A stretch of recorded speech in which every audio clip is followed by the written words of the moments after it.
할렐루야. 오늘 말씀은 우리가 믿는 하나님은 어떤 하나님인가 8번째인데 언약의 하나님입니다.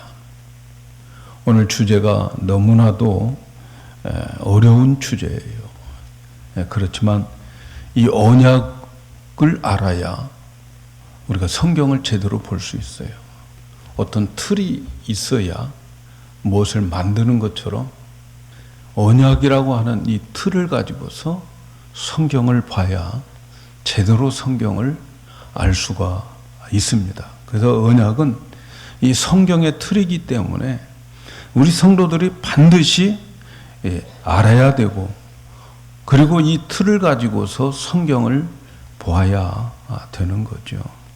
사실 제가 논문을 쓸 때에 이 주제를 가지고 썼습니다. 근데 막상 성도들에게 이 논문을 설교로 하려고 하니까 너무 부담스러워요. 부담스럽다는 그 말은 이 시간이 많이 걸린다는 거예요.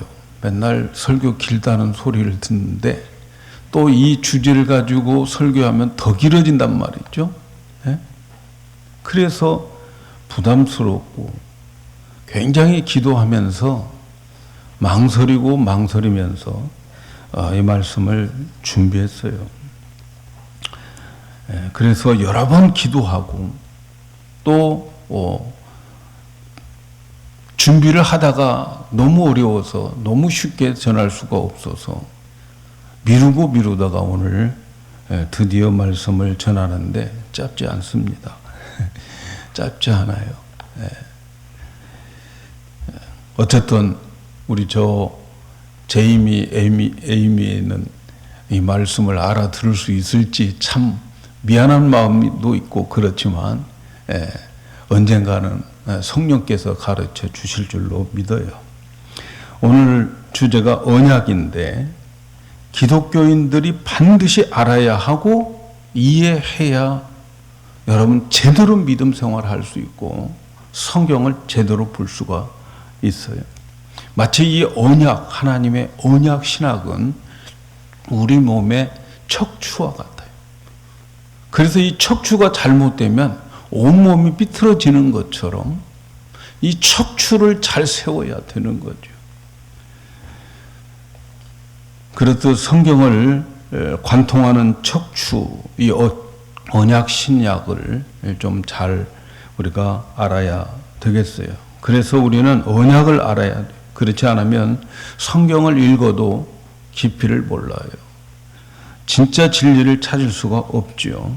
그리고 이 세상을 살아가면서 어떤 어려움들이 우리에게 닥쳐서 정말 믿음이 바닥날 때가 있어요. 그때에 신학이 제대로 되어지지 않으면 흔들리죠. 부도납니다. 부도나. 신앙이 뼈대가 제대로 세워지지 않았기 때문에 부도나는 거죠. 그래서 저는 언약 신학을 중심으로 해서 말씀을 전하고 목회도 언약 신학을 중심으로 해서 목회를 하려고 노력하고 있어요. 특별히 이 시간에 마음으로 여러분 정말 기도하면서 말씀을 잘 들으시기를 바랍니다. 그리고 저도 마음으로 기도합니다. 성령께서 친히 가르쳐 주셔야 돼요. 우리 마음에 밝게 조명시켜 주셔서 이 말씀이 깨달아져야 돼요. 그래서 언약의 하나님을 아셔야 돼요. 그래서 오늘 우리는 8번째로 우리가 믿는 하나님은 언약의 하나님이다 라고 하는 건데, 이 시간에 언약이 무엇인지에 대한 개념만 알면 성공하는 거예요. 그리고 왜 하나님이 언약의 하나님이신가를 알면 더 성공한 거예요. 이 두 가지가 다 알아지고 깨달아지고 믿어지기를 축복합니다. 먼저 우리 생각에 언약 하면은 우리 한국말로 말씀 언자, 그리고 묶을 약, 약속할 때의 그 약 해서 말로 약속하는 것이 언약이다. 이런 생각을 가질 수가 있죠. 그래서 언약은 말로 하는 약속 이렇게 생각이 들 때가 많아요. 그래서 우리는 언약의 하나님이라고 하면 하나님은 말씀하시고 그 약속을 지키시는 분이다. 틀린 말이 아니에요. 그러나 언약적인 입장에서 보면 부족해요. 이런 면이 있지만 부족해요. 구약에서 언약이라고 하는 말을 베리트라고 하는 말인데 잘라내다라고 하는 뜻을 가지고 있어요. 그래서 영어로는 카비넨트 이렇게 번역을 하는데 우리말로는 언약 이렇게 말하고 있어요. 그런데 이 언약은 하나님의 단순한 말로 하는 약속이라고 하는 것보다 이제부터 잘 들으셔야 돼요. 이 언약은 하나님과의 관계론적인 의미에서 언약을 접근해 나가야 되는 거예요. 우리가 어떤 계약을 이루는 데는 상대방의 어떤 쌍방의 사람들의 관계가 성립되어지는 거예요. 어떤 집을 우리가 렌트해서 들어가면 이 랜로드와 테넌트가 관계를 맺는 거죠. 그래서 주인과 입주자의 공적인 관계를 맺게 되는 거예요. 그리고 그 관계를 맺고 나면 그 다음에 그 관계를 유지하기 위한 내용들이 있어요. 그것을 법이라고 말하는 거죠. 그래서 한 달에 렌트비를 2,000불 내야 되고, 그리고 매달 1일에 내야 되고, 또 애완동물은 안 키워야 되고, 유틸리티는 이제 딱 따로 낸다. 이런 법적인 내용들이 포함되어지게 되는 거지요. 그래서 이 입주자와 주인이 이제 관계를 맺으면 관계를 유지하기 위한 법이 이제 생기는 거지요. 그 법을 깨면 관계가 깨지는 거지요. 그런데 만일에 이제 관계를 이렇게 랜로드와 테넌트의 관계를 가지고 있는데 주인이 말이죠. 아니 다음 달에 3,000불 내 이렇게 말할 수가 없는 거죠. 왜냐하면 주인도 지켜야 돼. 또 이 테넌트도 세대로 사람도 나 1,000불만 낼 거야 그렇게 말할 수가 없는 거죠. 그렇게 되면 관계가 깨져버리게 되는 거죠. 그래서 이 관계가 깨져버리면 거기에는 저주가 임하는 거예요. 평화 사라지고 행복도 사라지고 축복도 사라지게 되는 거지요. 그래서 언약은 양쪽에 맺는 협약이라고 말할 수 있고 쌍방 간의 관계를 통해서 법이 집행되어지는 것을 말하는 거지요. 구약 전체에 대한 언약을 살펴보면 인격을 가진 두 당사자가 언약이 성취되는 것을 봅니다. 혼자 언약을 성취하는 법은 없어요. 그래서 두 당사자가 어떤 공적인 관계를 맺기 위해서 그 언약의 관계를 위한 법이 만들어지는 거죠. 그리고 그 법이 언약을 이루어 놓은 그것을 지켜나가게 되는 거죠. 지켜나가게 되는 거예요. 그래서 구약에서 하나님과 이스라엘과의 언약 관계를 보면 그 언약은 하나님은 이스라엘의 하나님이 되고 그리고 이스라엘 백성들은 하나님의 백성이 된다 하는 것이 구약에 나온 언약에 대한 내용이에요. 자, 언약이 뭐냐? 언약은 하나님과 이스라엘 백성들이 관계를 맺는 것인데 어떤 관계냐면 이스라엘 백성들에게 하나님이 되어주고 하나님에게는 이스라엘 백성들이 백성이 되어주는 관계를 말하는 거예요. 그래서 구약에 나타난 하나님과 이스라엘 백성들의 관계는 이런 관계가 형성되기 위해서 거기에 이제 법이 주어지는데 그 법을 율법이라고 말하는 거예요. 그러면 여러분 보세요. 언약이 먼저입니까? 율법이 먼저입니까? 언약이 먼저인 거예요. 언약을 관계를 맺어놓고 그리고 그 관계를 지켜나가기 위해서 율법이 필요한 거죠. 이런 관계는 언약을 바탕으로 한 관계인데 이 언약을 지키기 위해서는 쌍방이 지켜야 돼요. 하나님도 지켜야 되고 백성도 지켜야 되는 거죠. 그래서 이스라엘 백성들이 하나님 앞에 불순종하고 우상을 섬기고 이럼에도 불구하고 하나님은 하나님 노릇을 해야 되기 때문에 그럼에도 불구하고 그들에게 하나님 노릇으로 하나님으로서 그들을 대해 주어야 되는 거죠. 그래서 구약에서 말하는 이스라엘은 영적으로 말하면 지금 우리를 말하는 거죠. 그죠? 그러므로 우리와 하나님과의 관계도 언약을 바탕으로 한 관계다 하는 것을 아셔야 돼요. 우리와 하나님과의 관계가 언약의 관계라고 하는 것은 정말 엄청난 거죠. 하나님과 우리와의 언약이 없으면 우리는 안전할 수가 없어요. 언약이 맺어졌기 때문에 우리는 안전한 거예요. 언약은 우리를 하나님께서 우리를 보호하는 안전장치가 되는 거예요.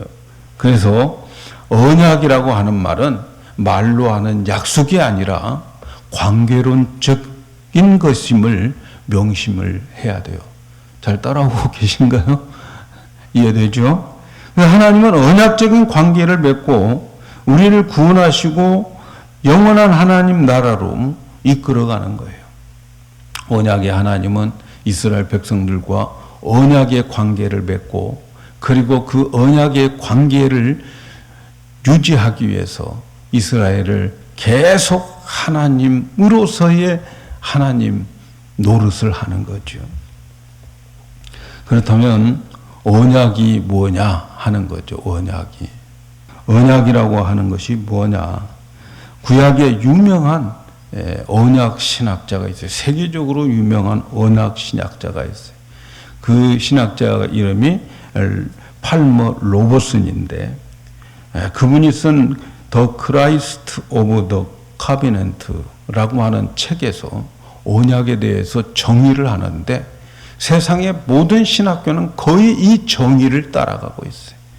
뭐라고 정의했느냐? 언약이란 하나님의 주권적으로 사역되는 피로 맺은 약정이다. 다시 한번 말씀드릴게요. 언약이란 하나님의 주권적으로 사역되는 피로 맺은 약정이다. 좀 더 풀어서 말하면 하나님이 일방적으로 제정한 피로 맺은 계약이다. 약정이다. 이렇게 말할 수 있어요. 여기에서 중요한 것은 피로 맺은 약정이요. 왜 언약에 피로 맺은 약정이 들어가냐 하는 거죠.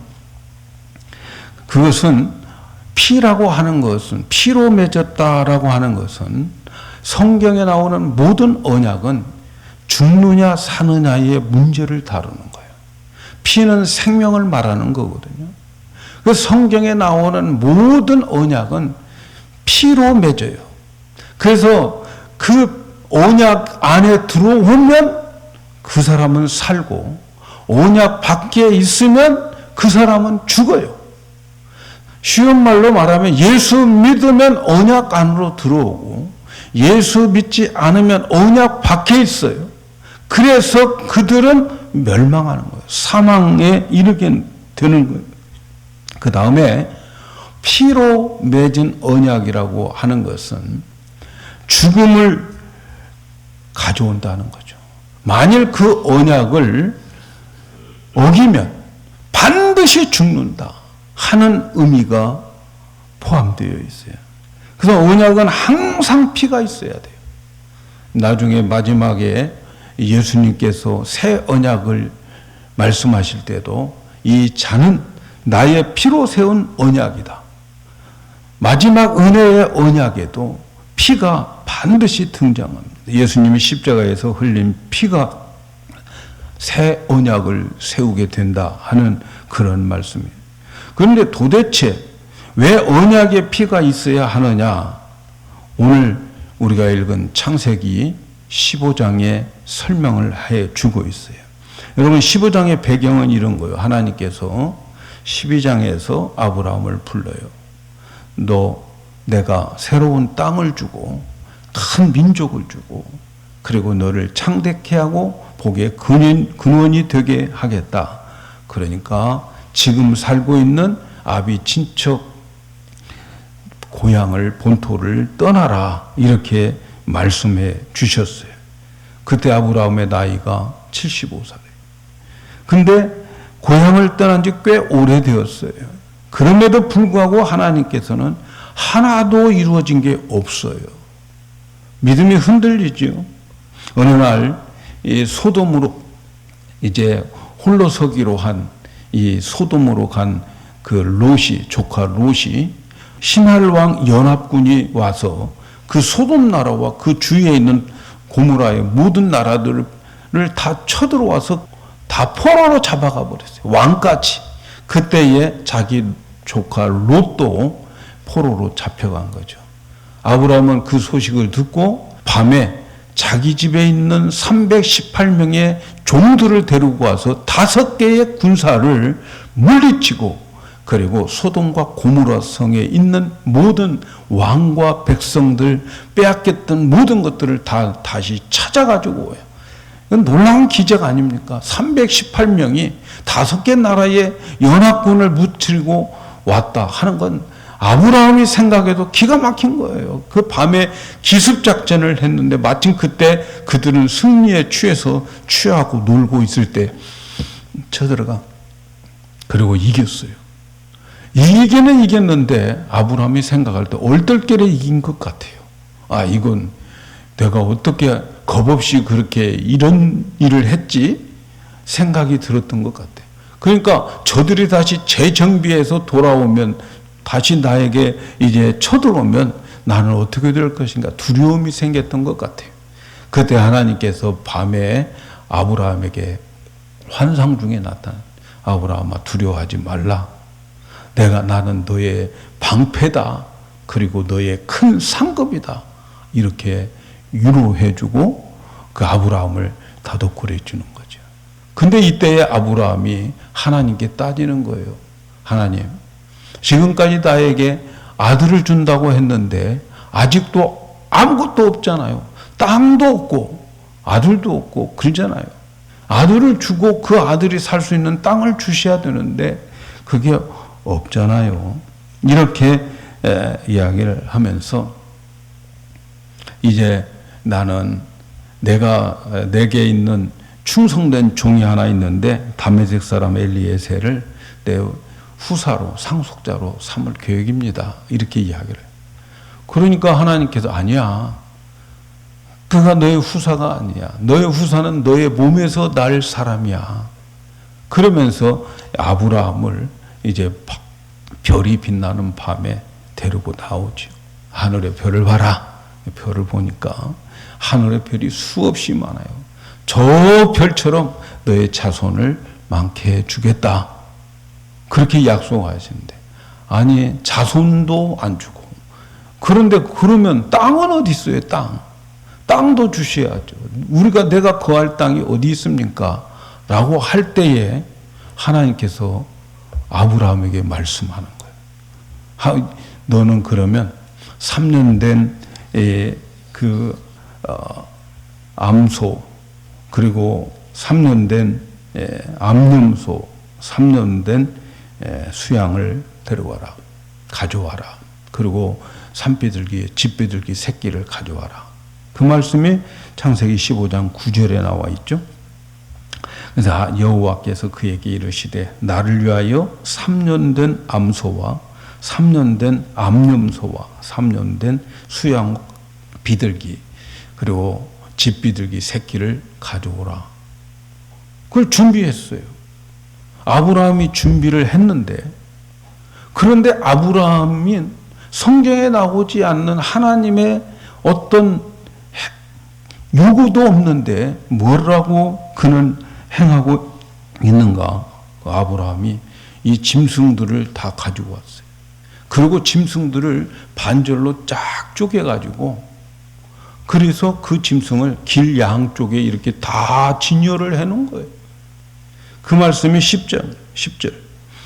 아브라함이 그 모든 것을 취하여 그 중간을 쪼개고 그 쪼갠 것을 마주 대놓고 그 새는 쪼개지 아니했다. 이렇게 말씀해요.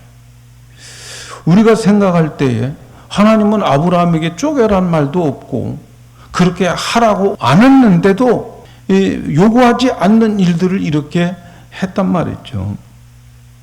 여러분, 아브라함이 그렇게 짐승을 쪼갰어요. 하나님은 그 쪼갠 것에 대해서 아무런 언급이 없어요.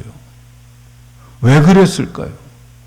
그는 짐승을 준비하라고 했는데 그 짐승을 쪼개고 그리고 쪼개놓은 짐승에 대해서 하나님은 아무 말씀도 하지 않았다? 그건 뭘 의미하는 거예요? 아브라함과 하나님 사이에는 말이 필요 없다는 거죠. 다 안다는 거예요. 몽둥이 가지고 와. 그러면 알아서 엎드리는 거죠. 말이 필요가 없어요. 말이. 그 당시에 사는 사람이면 짐승을 이렇게 준비하라고 했을 때는 무엇을 하기 위한 것인가를 그 당시 사람들은 다 알았다 하는 뜻이죠. 여기서 짐승을 반절로 잘라서 양쪽으로 이렇게 세워놓는다라고 하는 이 말씀이 여러분 기독교 역사에 있어서 이 말씀을 깨달아지는 때가 언제냐면 한 200년 전에 이 말씀이 그때서 무슨 뜻인가를 알게 되었어요. 그래서 신학이라고 하는 것은 발전해 나가는 것. 계시의 점진성이 있어서 자꾸 갈수록 신학이 발전해 나가고 있는 거예요.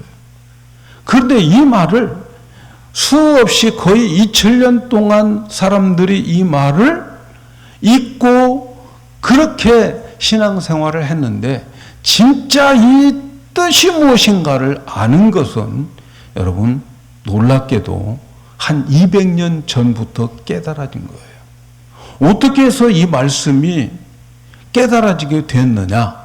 그것은 이 고대 근동 지역 그리고 근동 고대의 이스라엘을 연구하는 고고학자들에 의해서 이 말씀이 무슨 말씀인가를 깨달아지게 되었습니다.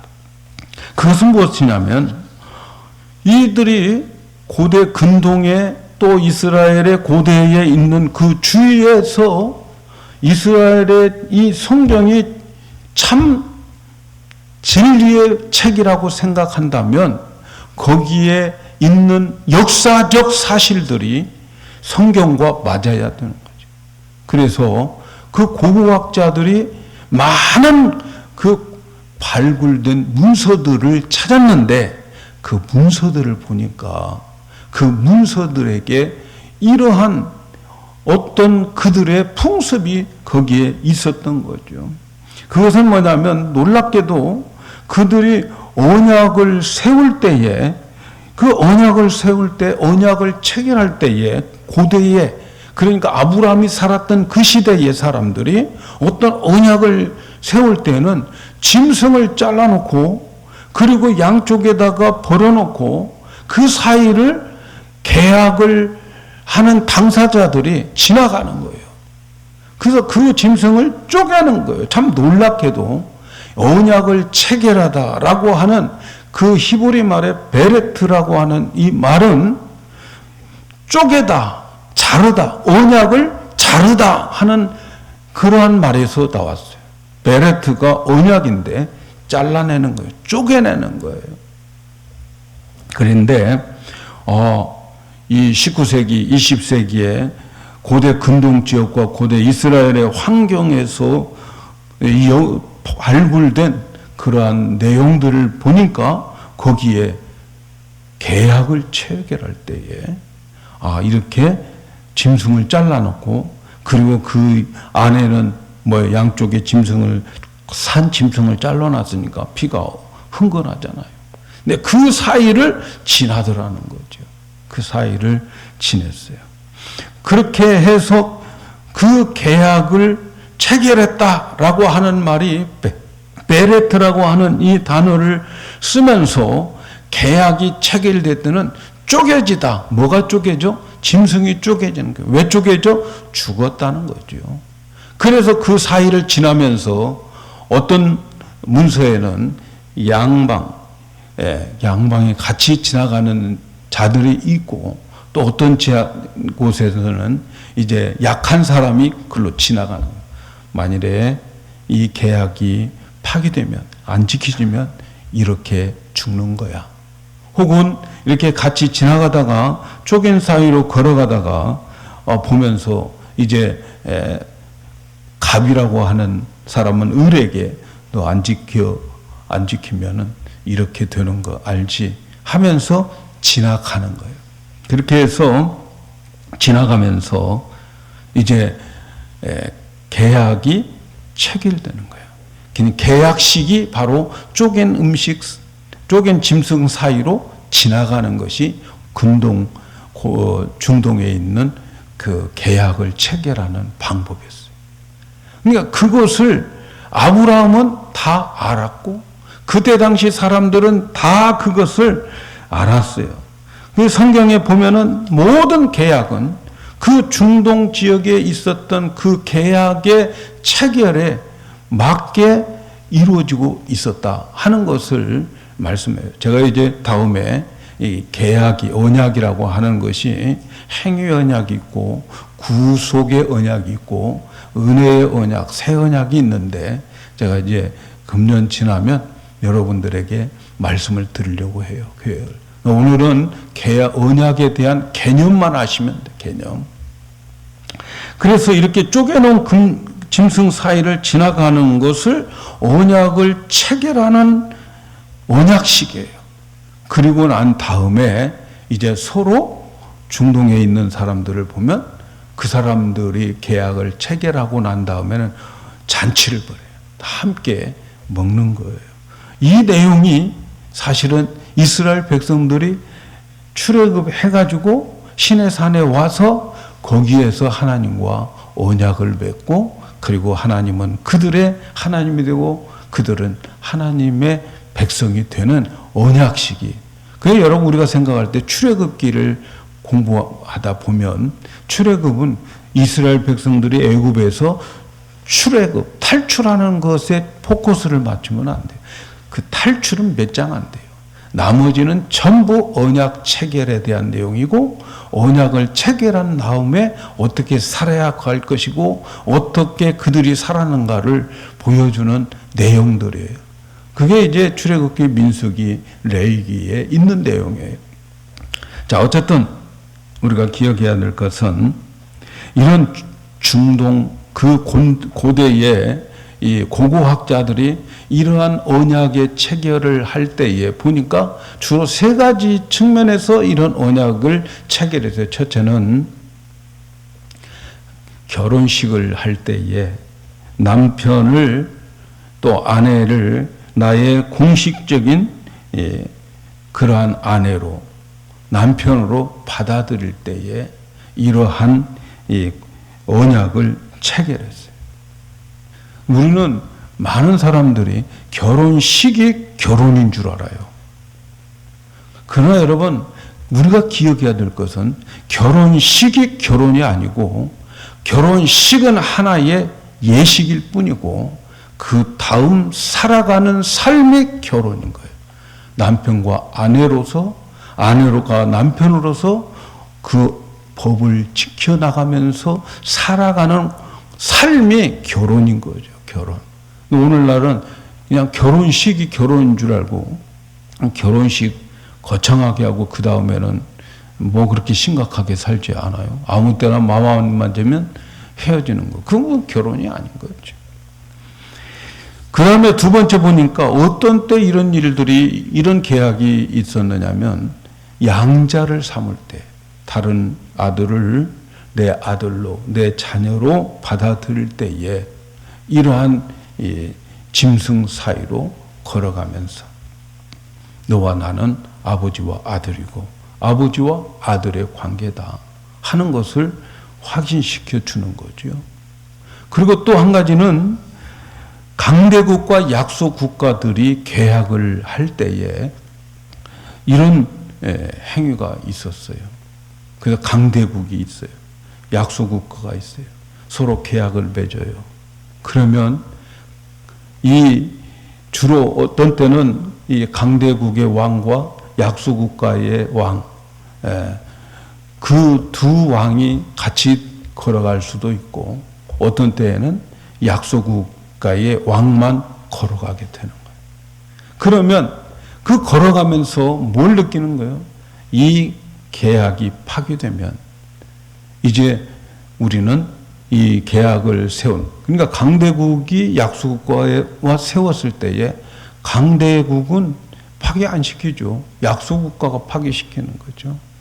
그런데 이 계약의 내용만 잘 지키고 조공을 얼마큼 주고 금을 얼마큼 바치고 그렇게 되어지면 이것을 이 조약을 유지하기 위해서 그 조약의 내용을 파기하지 않고 잘 지키면 이 왕은 언제나 이 약소 국가가 다른 나라로부터 침범을 받거나 해를 당하면 이 강대국의 이 나라가 이 약소 국가를 반드시 지켜줘야 돼. 그러니까 쌍방간에 지켜야 되는 거예요.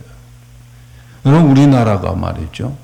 정말 우리나라가 형편없을 때 나라가 막 일본에서 해방되고 그리고 나라가 막 세워지려고 할 때에 미국과 조약을 맺었어요.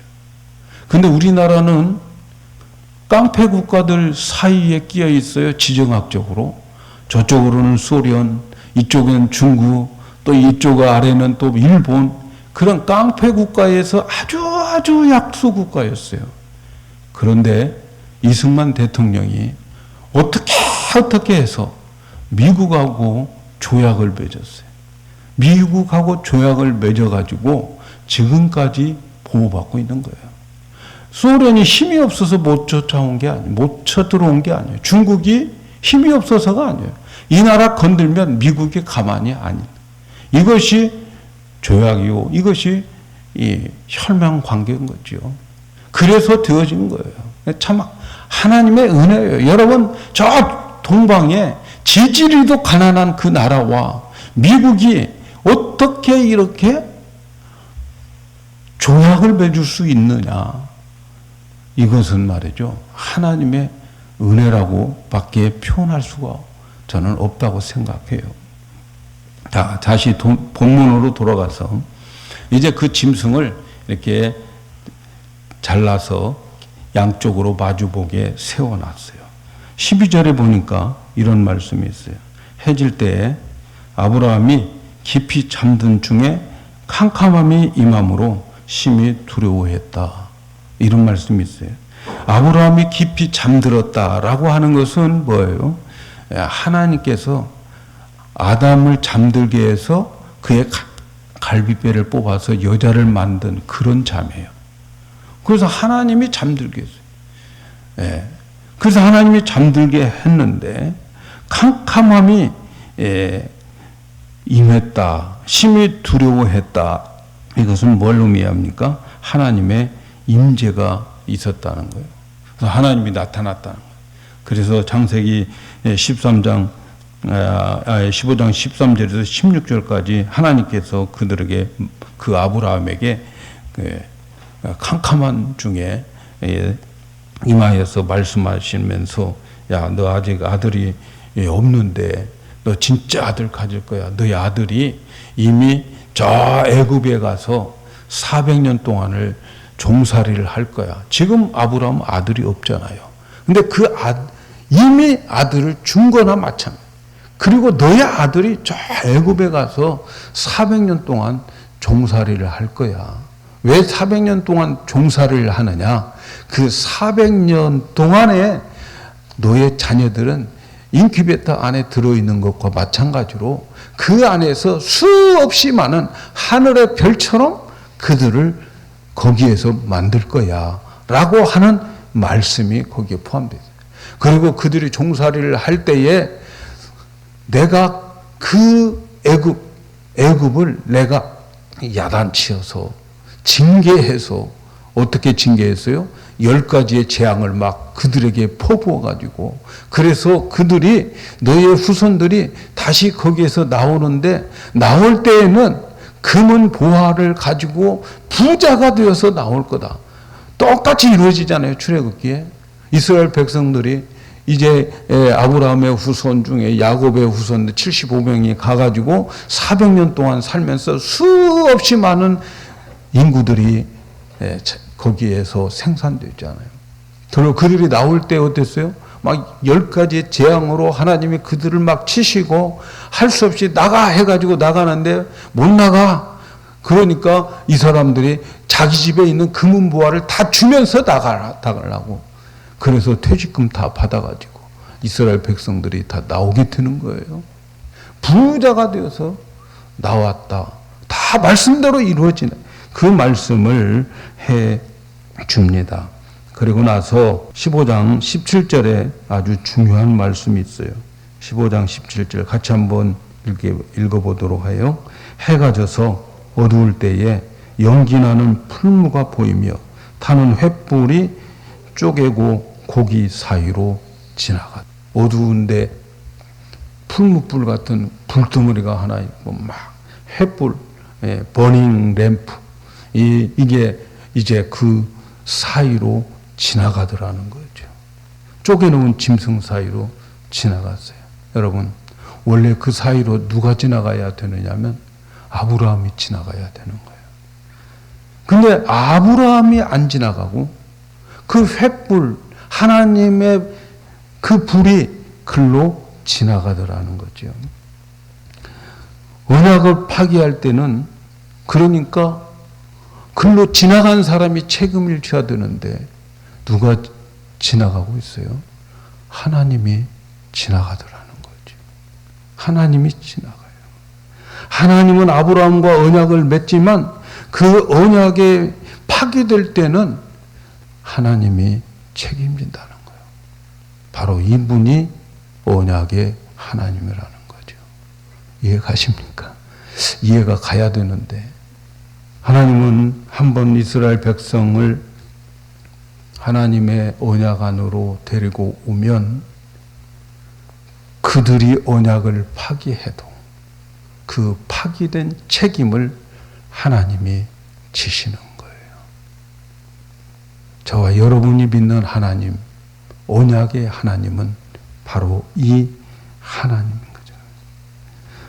사실 아브라함과 하나님이 맺은 언약은 아브라함이 지금 이 언약식을 하고 나서 금방 깨트려 버려요. 어떤 일이 일어납니까? 아브라함이 하나님이 그렇게 말씀하고 하나님이 이렇게 언약을 체결하면서 부여줌에도 불구하고 그는 못 믿어서 어떻게 해요? 다른 플랜을 짜죠. 하갈을 통해서 이스마엘을 낳자. 그래서 이 언약을 금방 깨버려요.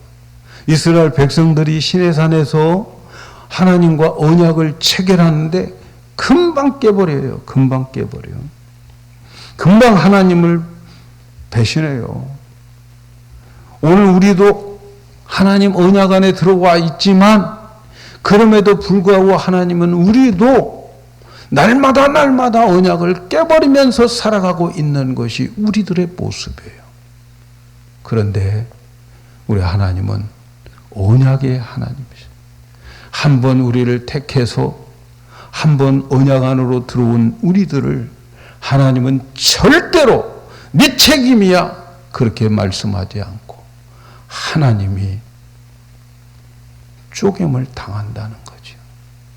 이러한 언약을 세우신 하나님, 그 후에 2000년 후에 예수님이 십자가에서 쪼갰을 당하게 되는 거죠. 우리의 모든 죄, 우리가 파기하는 모든 죄, 우리 십계명을 지키지 못한 모든 것들, 우리 주님께서 쪼갰을 받는 거예요. 하나님의 택한 백성들이 하나님의 언약 안에 들어오기만 하면 언약의 하나님은 모든 것을 책임져 주신다. 내가 지은 모든 죄를 하나님이 책임져 주신다. 이것이 언약의 하나님인 거죠. 여러분, 이것은 진리입니다. 이것을 믿든 안 믿든, 이것이 나에게 감동을 주든 감동이 안 오든 이건 진리예요. 이 진리를 믿으면 언약 안에서 절대로 망하지 않아요.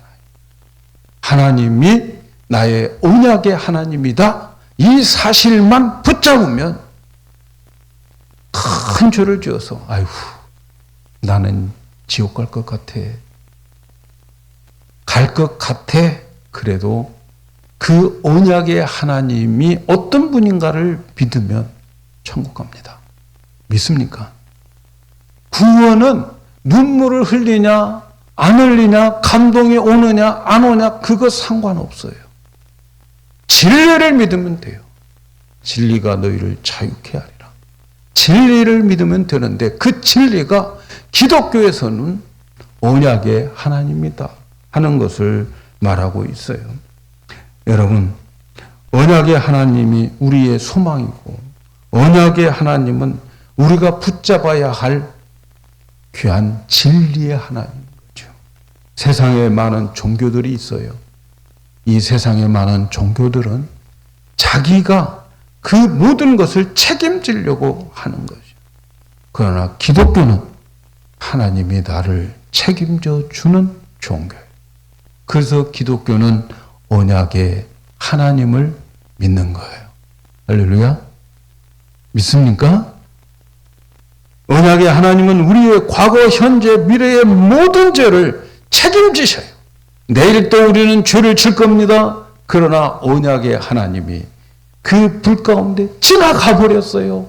책임지겠다고 지나가 버렸어요. 나를 책임지고 끝까지 사랑하시고 인도해서 결국은 나를 천국으로 이끌어 갈 거예요. 이 언약의 하나님을 믿어야 천국 가는 거죠. 아멘이죠? 이 언약의 하나님. 그래서 성경을 보면 창세기에서부터 에덴 동산에서부터 언약의 요소가 다 들어가 있어요. 그리고 시내산에서 그래서 그들이 이 언약을 못 지키고 바벨론의 포로로 잡혀갔어도 하나님은 예수님을 통해서 새 언약을 세우시고 오늘 우리를 그 새 언약으로 이끌어 가시고 있는 것을 기억해야 돼요. 그래서 이 하나님이 믿어지는 자가 이 세상에서 최고의 복을 받는 자이고 이 하나님을 믿는 자가 최고의 신앙을 가진 자다라고 하는 사실을 기억하면서 우리가 하나님께 영광과 찬송과 감사를 예배를 드려야 할 이유는 우리 하나님이 언약의 하나님이기 때문에 우리는 이와 같은 예배를 드리는 거예요. 오늘날 교회 안에 나와 있는 사람들도 이 진리 모르는 사람들이 수두룩해요. 여러분, 오늘 이 말씀을 잘 기억하시고 우리는 내가 믿는 하나님은 언약의 하나님이다. 왜 언약의 하나님인가? 그분은 나의 모든 것을 책임져 주시는 하나님이기 때문이다. 할렐루야. 기도하십시다.